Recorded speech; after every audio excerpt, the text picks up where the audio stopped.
Bonjour, bonjour à tous. Promis, ce matin, je mets un chrono pour éviter d'être trop long. La technologie vient au secours de mon fils.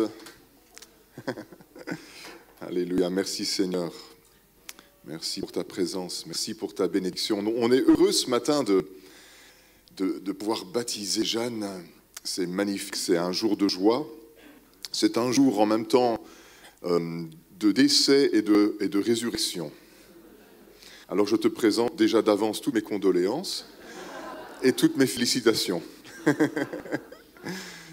Puisque le baptême, c'est mourir avec Christ et ressusciter avec lui. Ce matin, c'est un petit peu un défi parce que j'ai vraiment cherché un message qui parlerait à toute l'Église, qui ferait vraiment la suite de ce qu'on a commencé ce week-end, mais en même temps qui s'adresse à Jeanne et aussi à tous ceux qui pensent au baptême et qui ont aussi été baptisés en leur temps. Alors on va lire un passage dans l'évangile de Luc ce matin, au chapitre 3, versets 21 et 22, une toute petite partie de l'écriture, l'évangile selon Luc, chapitre 3, versets 21 et 22. Tout le peuple se faisant baptiser, Jésus fut aussi baptisé. Et pendant qu'il priait, le ciel s'ouvrit. Et le Saint-Esprit descendit sur lui sous une forme corporelle, comme une colombe. Comme une voix fit entendre du ciel ces paroles, « Tu es mon Fils bien-aimé, en toi j'ai mis toute mon affection. » Alors c'est une scène bien connue de l'Évangile. C'est le début du ministère de Jésus où publiquement il est manifesté comme le Christ. Jusqu'alors il était incognito. Et je crois que ce message, il s'adresse bien sûr à Jeanne qui va être baptisée ce matin, mais aussi il y a quelque chose d'une perspective pour cette communauté. Et vous allez voir dans la suite où je veux en venir. Alors, Jean-Baptiste était un prophète, le dernier prophète de l'Ancien Testament. Et il ne baptisait pas vraiment d'un baptême chrétien, c'était un baptême de repentance. Il préparait les personnes d'Israël à la venue du Messie qui était Jésus. C'était un baptême de repentance et tout le monde allait vers lui. D'ailleurs, il y avait beaucoup de jalousie à ce moment-là, parce que les chefs religieux voyaient tout le monde aller au désert se faire baptiser par Jean-Baptiste d'un baptême de repentance. Mais bizarrement, Jésus vient se faire baptiser d'un baptême de repentance. Or, Jésus n'a pas besoin de se repentir. Étant le Fils de Dieu, il n'a pas péché, il a vécu une vie sans péché. Jean-Baptiste lui-même va l'appeler l'agneau de Dieu qui ôte le péché du monde. Donc ce n'est pas celui qui vient en rajouter, c'est celui qui retire le péché du monde. Jésus est sans faute.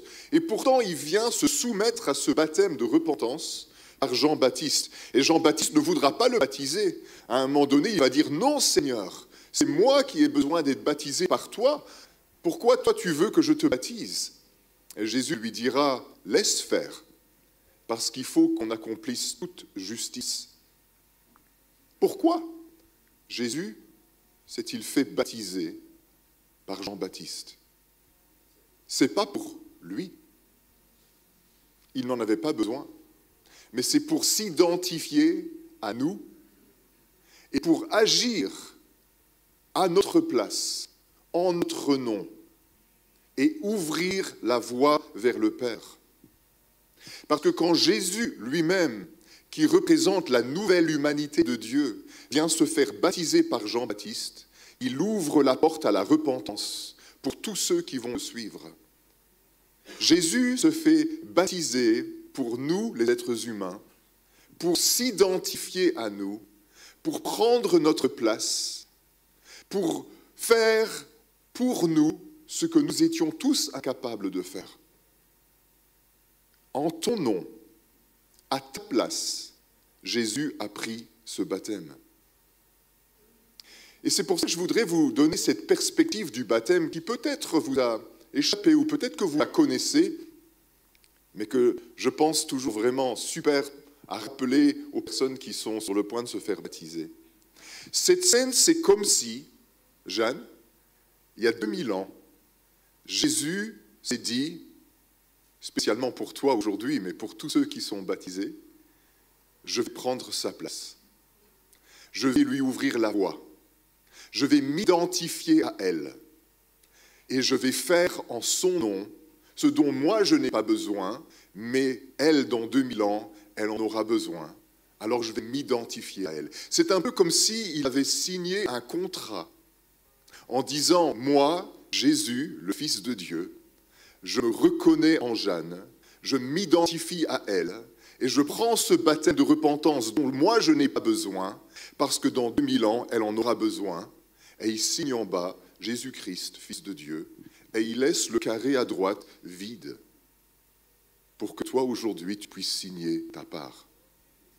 Et que tu puisses dire à Jésus, tu t'es porté garant pour moi il y a 2000 ans. Tu t'es reconnu en moi et moi en toi il y a 2000 ans. Alors aujourd'hui, eh bien moi je me reconnais en toi et je te reconnais en moi et je ratifie l'œuvre que tu as commencée pour moi il y a 2000 ans. C'est une parole, ça, pour tous ceux aussi qui ont été baptisés. Peut-être pensez-vous que c'est votre baptême dans l'eau, le jour de votre baptême, comme Jeanne va le prendre ce matin, qui est la réalité la plus impactante, la plus concluante de votre existence. Laissez-moi vous suggérer que la réalité la plus puissante et impactante de votre baptême s'est déjà passée il y a 2000 ans, quand Jésus a pris votre place dans l'eau, quand Jésus a été baptisé d'un baptême dont il n'avait pas besoin, parce qu'il vous aimait déjà et il s'est identifié à vous et il a signé ce contrat que vous avez eu l'occasion de ratifier le jour de votre baptême. Le jour du baptême de Jeanne, elle va faire la même chose. Et c'est comme si, au travers des siècles, ton baptême, Jeanne, aujourd'hui, va être connecté au baptême de Jésus il y a 2000 ans. Il a été baptisé pour toi. Aujourd'hui, tu es baptisé en lui. Notez que cet acte de justice que Jésus accomplit le jour de son baptême a un effet immédiat. Aussitôt que Jésus est baptisé, la Bible elle nous dit que le ciel s'est ouvert au-dessus de lui et le Saint-Esprit est descendu sur lui sous une forme corporelle, donc ça veut dire tangible, visible, comme une colombe. Alors j'ignore à quoi ça devait ressembler, mais Jean-Baptiste a vu le Saint-Esprit descendre visiblement comme une colombe et reposer sur Jésus. Et puis le Père lui a parlé et lui a dit « Tu es mon Fils bien-aimé, en qui je mets toute mon affection. » Le ciel a toujours été ouvert pour Jésus. À aucun moment, le ciel de gloire n'a-t-il été fermé pour le Fils de Dieu. Il est perpétuellement en connexion avec son Père. Et l'Esprit de Dieu repose éternellement sur lui, tellement que Jésus est né dans le ventre de Marie par la puissance du Saint-Esprit qui l'a couvert. À aucun instant, le Fils de Dieu est sans le Saint-Esprit. Alors, pour qui le ciel s'est-il ouvert le jour du baptême de Jésus? Et pourquoi l'Esprit de Dieu soudain est descendu sur Jésus le jour du baptême? Laissez-moi encore vous suggérer qu'il a fait cela pour nous, en tant que nous. Nous étions pécheurs, perdus, égarés, loin de la face de Dieu, à tel point que beaucoup d'entre nous pensons à notre époque qu'il n'y a même plus de Dieu, il n'y a pas de Dieu. Nietzsche disait « Dieu est mort ». Il y avait une fermeture dans le ciel à cause de nos offenses. Et peut-être tu te tiens là ce matin et quand tu pries et que tu lèves les yeux vers le Seigneur, tu as l'impression qu'il y a un mur qui te sépare de lui et que tes prières rebondissent contre un plafond et tu n'arrives pas à te remettre en relation avec Dieu. Jésus a ouvert le ciel ce jour-là par son baptême pour toi, en tant que toi. Il s'est tenu dans les eaux du baptême de repentance pour ouvrir, pour inaugurer un chemin vivant à ce moment-là. Et le ciel s'est ouvert au-dessus de lui pour toi, parce que Jésus n'avait pas besoin que le ciel s'ouvre pour lui. Dieu, en Jésus-Christ, nous a ouvert le ciel. Il s'est tourné vers le Père, avec lequel il a perpétuellement une relation proche, d'amour, puissante. Et pour toi, en tant que toi, après que le ciel se soit ouvert, l'Esprit de Dieu est descendu sur Jésus, la nouvelle humanité représentée là. Il a ouvert un chemin pour toi, jeune. Il a ouvert le chemin de la repentance. Il a ouvert le chemin d'ouverture du ciel vers le Père. Il a ouvert le chemin pour que tu sois rempli du Saint-Esprit. Et d'ailleurs, quand tu seras baptisé, nous allons prier pour toi, nous allons t'imposer les mains et nous allons demander au Saint-Esprit de descendre et de te bénir. Il est déjà là, mais ça va juste être le débordement. Tout ça, c'est grâce à nous. C'est grâce au Seigneur, ce qu'il a fait. Souvent, nous, les chrétiens évangéliques, nous pensons que Jésus a pris notre place uniquement à la croix. À la croix, il a pris nos péchés. À la croix, il a pris notre condamnation. Il a subi la mort que nous méritions. Laissez-moi vous suggérer que Jésus a pris notre place dès le premier instant où il a mis les pieds sur cette planète. Il a marché dans ce monde pour nous, en tant que nous, pour faire ce que nous étions incapables de faire. Il a accompli toute la loi de Moïse pour nous, en tant que nous. Lui, étant le Fils de Dieu, n'était pas obligé de se soumettre aux lois, mais il l'a fait pour nous, en tant que nous. Il a vécu une vie sans péché, pour nous, en tant que nous. Il a été tenté par le diable au désert pendant 40 jours, où il a vaincu la tentation et repoussé Satan, pour nous, en tant que nous, pour nous donner une possibilité à notre tour de le repousser et de lui dire « Satan, va-t'en, tentateur, éloigne-toi de moi, parce que Jésus a déjà triomphé de toi au désert il y a 2000 ans. » Toute la vie de Jésus, il est venu pour te représenter. Il est venu pour prendre ta place. Il est venu pour faire pour toi ce que tu étais incapable de faire. C'est ton représentant. Et ici, on le voit recevoir le Saint-Esprit d'une manière tangible, d'une manière corporelle. Toute cette scène, mes amis, est un paradigme, une scène qui doit nous servir de modèle de ce qui est censé se passer dans la vie chrétienne. Est-ce que vous savez que le Saint-Esprit, il aime se manifester tangiblement? Peut-être beaucoup d'entre vous connaissez ce qu'on appelle la présence de Dieu. Peut-être que vous ne connaissez pas. Vous n'avez jamais ressenti la présence de Dieu. Dieu est esprit. Dieu n'est pas un monsieur dans le ciel avec un corps et une grande barbe et un martinet derrière le dos pour punir ceux qui sont méchants.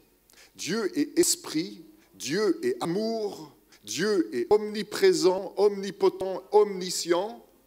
Et quand il veut se rendre sensible à nous, il manifeste tangiblement sa présence. Quand nous tenons devant lui dans la louange, dans la prière, dans l'adoration, même dans la prédication, le Saint-Esprit aime beaucoup se rendre palpable, se rendre tangible. Et peut-être que vous êtes assis là maintenant et votre cœur se met à brûler.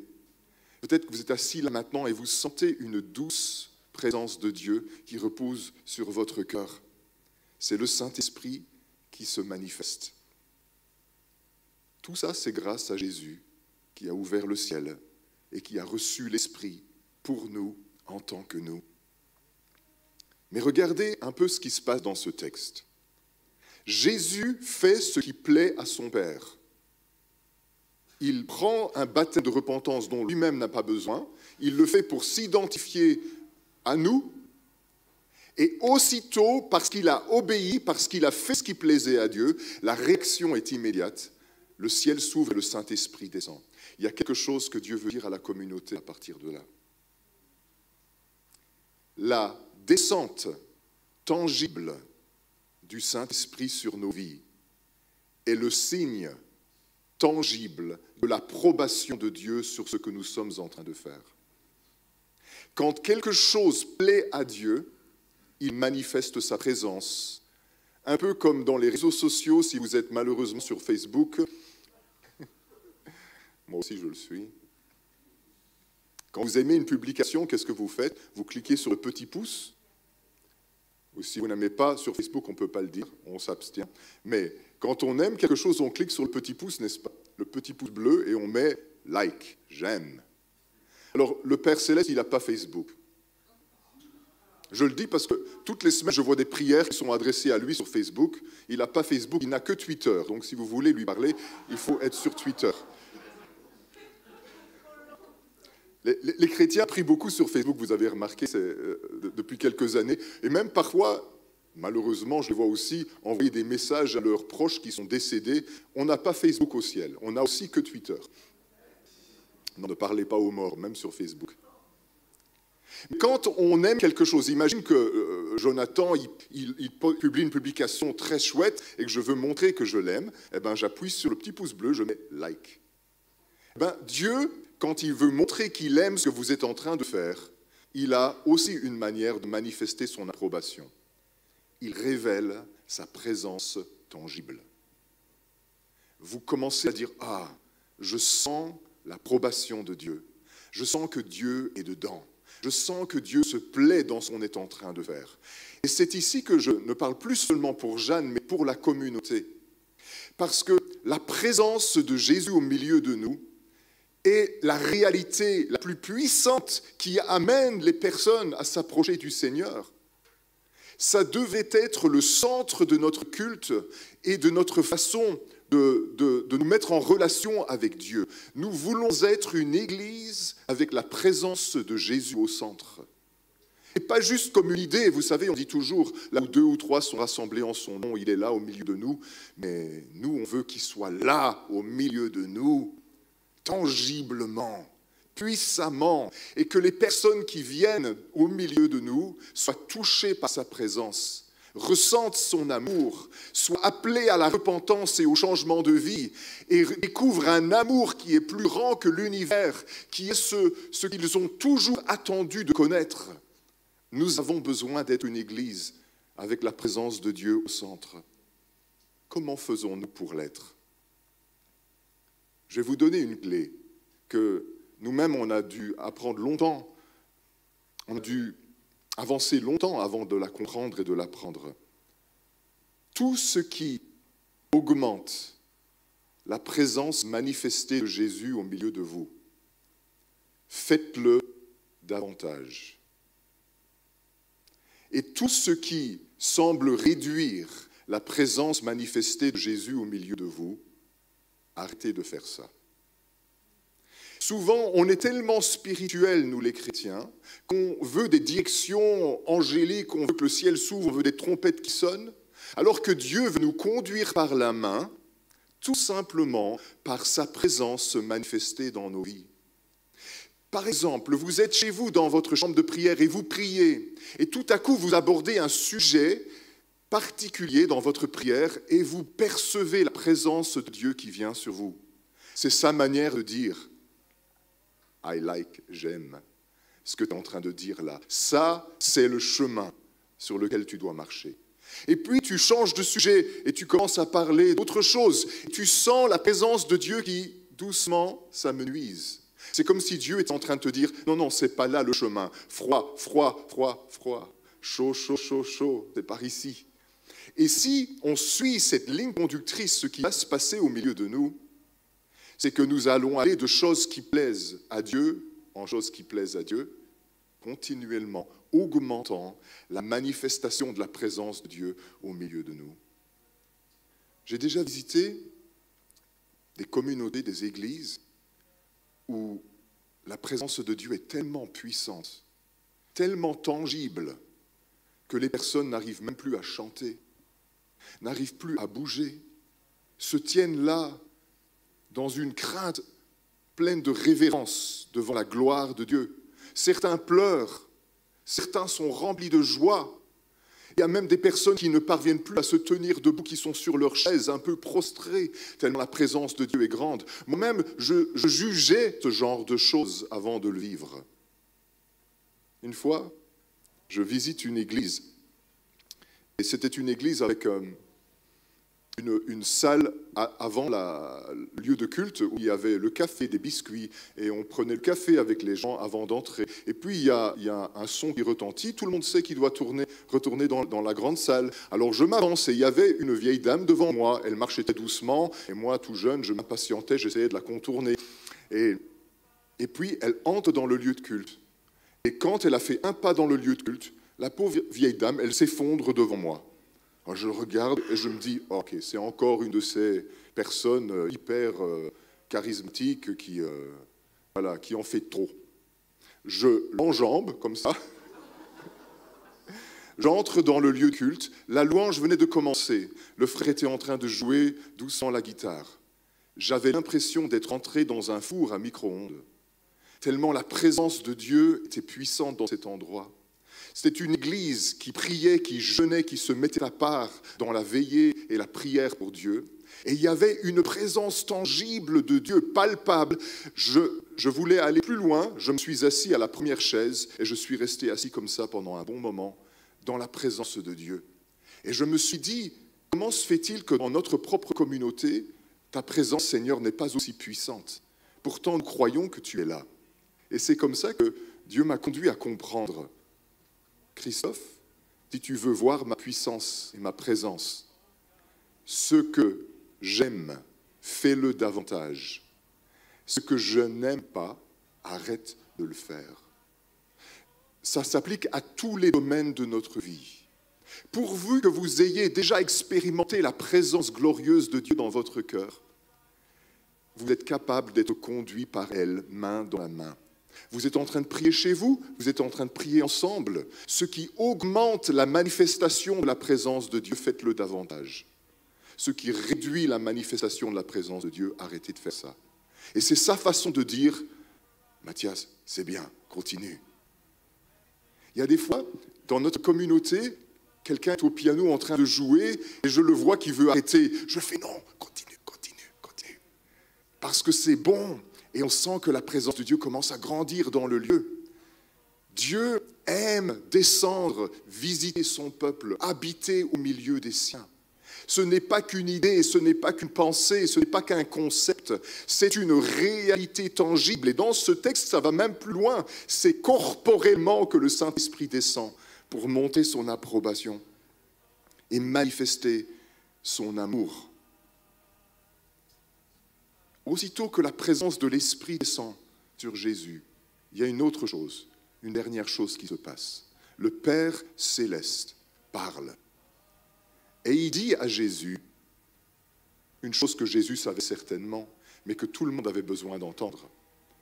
Tu es mon Fils bien-aimé, en qui je mets toute mon affection. Vous savez, les amis, nous aspirons tous à entendre cette même phrase de notre Père céleste. Dieu est un Dieu qui aime. C'est un Dieu plein d'amour. Et sa manière de nous montrer son affection, c'est pas de nous parler audiblement et de nous dire « Hé Christophe, tu sais que je t'aime ». La manière de Dieu de nous montrer qu'il nous aime, c'est de venir par son esprit manifester la présence de son amour au milieu de nous. Vous connaissez ça, vous qui priez. Quand l'Esprit de Dieu vient et que l'amour de Dieu est répandu dans votre cœur. D'ailleurs, il y a un texte qui dit ça dans l'Épître aux Romains. Paul dit « L'espérance ne trompe pas, parce que l'amour de Dieu est répandu dans nos cœurs par le Saint-Esprit qui nous a été donné. » Vous voyez, la descente du Saint-Esprit sur nos cœurs, c'est la manière que Dieu utilise de nous manifester son amour. C'est un peu comme si le Père Céleste, il se penche dans le ciel et il vous embrasse sur le front et qu'il vous dit « Jeanne, je t'aime, tu es ma fille bien-aimée, en qui je mets toute mon affection. » Si je devais donner un titre à ce message, je l'appellerais « Le baiser du ciel ». C'est quand Dieu se penche et qui te dit « Mathias, je t'aime, tu es mon fils bien-aimé. » Il te dit « Olivier, je t'aime, tu es mon fils bien-aimé. » On a tellement besoin de ça. Ce matin, Jeanne, le Père va se pencher sur toi Et il va te dire, Jeanne, tu es ma fille bien-aimée, en qui je mets toute mon affection. On n'entendra pas de voix, on ne verra pas de manifestation visible d'une colombe qui passe par la fenêtre, mais nous recevrons la présence tangible de Dieu. Alors que je suis en train de parler, je sens que plusieurs d'entre vous, vous êtes appelés, vous êtes touchés par Dieu maintenant. Il y en a même quelques-uns qui ne le connaissent pas, qui ne sont pas encore vraiment réconciliés avec Dieu. La main du Père est en train d'aller vers vous, et c'est comme s'il était en train de caresser votre cœur, pour vous montrer qu'il vous aime et qu'il vous appelle. Il y en a quelques-uns, vous sentez même les larmes qui sont en train d'être retenues à l'intérieur. C'est Papa dans le ciel qui dit « Je t'aime et je t'appelle à vivre ce chemin nouveau que mon Fils a inauguré pour toi. » Il s'est repenti pour toi, pour t'ouvrir un chemin. Il a ouvert le ciel pour toi, pour que tu puisses avoir une communication avec Dieu. Et il a reçu l'Esprit pour toi, pour que tu connaisses l'amour du Père et que tu sois adopté dans sa famille. Et entende sa voix qui te dit « Tu es mon enfant bien-aimé, en qui je mets toute mon affection. » Je crois que ceci peut non seulement servir d'encouragement pour Jeanne qui va prendre le baptême ce matin, mais aussi une piste, une perspective pour votre communauté, pour devenir tangiblement une maison de Dieu, où les personnes qui franchissent le seuil ressentent qu'elles sont en présence du Père, qu'il les aime, parce que, mes amis, Dieu n'est pas ce que souvent on dit de lui. Dieu n'est pas un vieux grincheux dans le ciel qui espère pouvoir vous punir. Dieu a tant aimé les êtres humains qu'il a donné son Fils pour vous réconcilier avec lui et que vos péchés soient effacés, et que vous puissiez commencer une relation intime, pleine d'amour avec lui. Ça, c'est notre Dieu. Et de la même manière qu'il veut bénir Jeanne, il veut bénir chacun d'entre nous. Peut-être que ce baptême ce matin va donner des idées aux uns et aux autres. Il est temps que moi aussi, peut-être, je pense à prendre le baptême, ce pas d'obéissance. Quand nous obéissons et que nous faisons ce que Dieu dit juste, le ciel s'ouvre et l'Esprit descend, comme il va descendre sur Jeanne ce matin. Car la manifestation tangible du Saint-Esprit, c'est ma conclusion, n'est rien d'autre que le Père qui se penche du ciel pour poser ses lèvres sur nos fronts et nous dire « Je t'aime et j'aime qui tu es et j'aime ce que tu es en train de faire et j'aime ta prière et ton chant et j'aime l'attitude de ton cœur. » Alors Père éternel, ce matin, je veux vraiment t'inviter à nous couvrir de ta puissance et de la chaleur de ton amour. Nous t'invitons, Seigneur. Nous ne voulons pas d'une religion morte. Nous voulons, Seigneur, voir ta gloire dans ton Église. Nous voulons qu'aucun ne soit indifférent à ta présence et que tous puissent constater que tu nous as aimés et que tu les aimes aussi. Comment serions-nous distingués, Seigneur, d'entre toutes les religions de cette planète, si ce n'est par ta présence manifestée qui nous accompagne et qui nous couvre. Merci pour ta nuée qui plane au-dessus de nous. Et comme au premier jour de la création, Saint-Esprit, tu planais au-dessus des eaux, ce matin, tu planes au-dessus des eaux du baptême pour bénir Jeanne et sceller en elle cette décision qu'elle prend ce matin de mourir avec toi pour vivre avec toi éternellement, Jésus.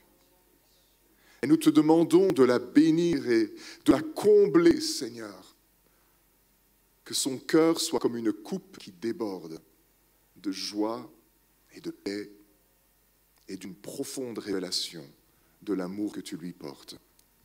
Nous te prions dans le nom de Jésus. Amen. Amen.